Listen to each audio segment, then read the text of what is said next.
بسم اللہ الرحمن الرحیم۔ روہیل ٹال کے معزز ناظرین، آج کی کہانی کا ٹاپک ہے رن وے۔ ڈیوڈ پیٹرک نے آنکھ کھولی تو سورج کی روشنی پورے کمرے میں پھیل چکی تھی۔ اس نے ایک بار پھر آنکھیں بند کر لی۔ اس کا سر چکرا رہا تھا اور پورا کمرہ گھومتا ہوا محسوس ہو رہا تھا۔ حلق میں عجیب سی کرواہٹ محسوس ہو رہی تھی اور پیٹ میں مروڑ اٹھ رہے تھے۔ اس نے گزشتہ سب کے بارے میں یاد کرنے کی کوشش کی۔ پھر اس کے ذہن کی اسکرین پر پلینو کا نام جگمگانے لگا۔ وہ اس کے ساتھ بار میں گیا تھا، لیکن اس نے بہت زیادہ نہیں پی تھی، زیادہ سے زیادہ 2 پیگ لیے ہوں گے۔ لیکن پلینو کی قربت کا نشہ کچھ ایسا تھا کہ وہ اپنے ہوش و آواز کھو بیٹھا۔ اس کی سمجھ میں نہیں آ رہا تھا کہ اس کے ساتھ ایسا کیوں ہوا ہے، کیونکہ اس سے پہلے کبھی بھی ڈرنک کرنے کے بعد اس کی یہ کیفیت نہیں ہوئی تھی۔ اس نے گھڑی پر نظر ڈالی۔ 10:30 بج رہے تھے۔ ناشتے کا وہ گزر چکا تھا، اب اسے کافی پر ہی گزارا کرنا پڑتا۔ ویسے بھی اسے کافی کی شدت سے طلب ہو رہی تھی۔ وہ بمشکل تمام بستر سے اٹھا اور باتھ روم میں گھس گیا۔ اس نے لائٹ چلانے کی بھی ضرورت محسوس نہیں کی۔ باہر سے آنے والی مدھم روشنی میں اس کا چہرہ مرجھایا ہوا لگ رہا تھا اور آنکھوں کے گرد ہلکے نظر آ رہے تھے۔ واش بیسن کے نل سے نیم گرم پانی آ رہا تھا۔ جیسے ہی وہ منہ دھونے کے لیے جھکا، اس کا سر چکرانے لگا۔ اس نے جلدی جلدی لباس تبدیل کیا اور بستر کی سائڈ ٹیبل کی دراز میں رکھا اپنا پرس تلاش کرنے لگا۔ یہ دیکھ کر اس کی حیرت کی انتہا نہ رہی کہ اس کا پرس معمول کے مقابلے میں بہت ہی ہلکا نظر آ رہا تھا۔ جب کھول کر دیکھا تو اس کی حالت گیر ہو گئی۔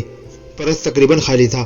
تمام نقدی، driving licence, credit card, health card اور دیگر تمام دستاویزات غائب تھے۔ البتہ ایک خانے میں 200 پیسوں کا نوٹ رکھا ہوا تھا۔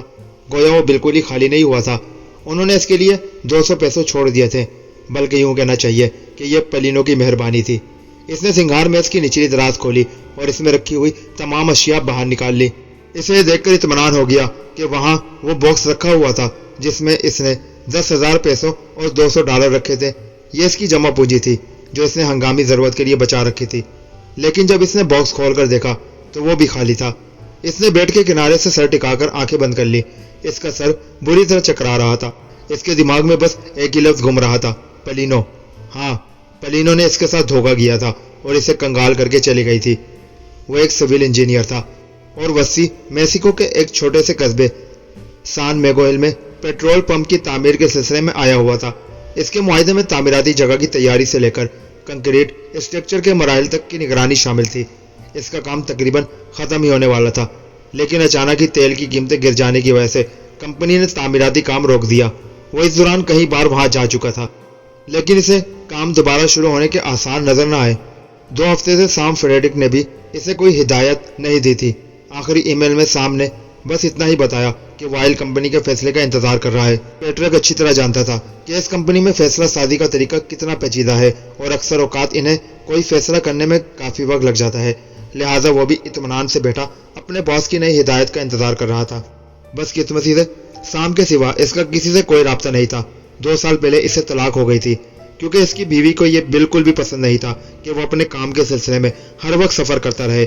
اس کی بیوی کو خود سفر کرنا پسند نہیں تھا اور وہ اپنے کام کے سلسلے میں عام طور پر جن شہروں میں جاتا وہاں سیاحوں کے دلچسپی کے لیے کوئی سامان نہ تھا۔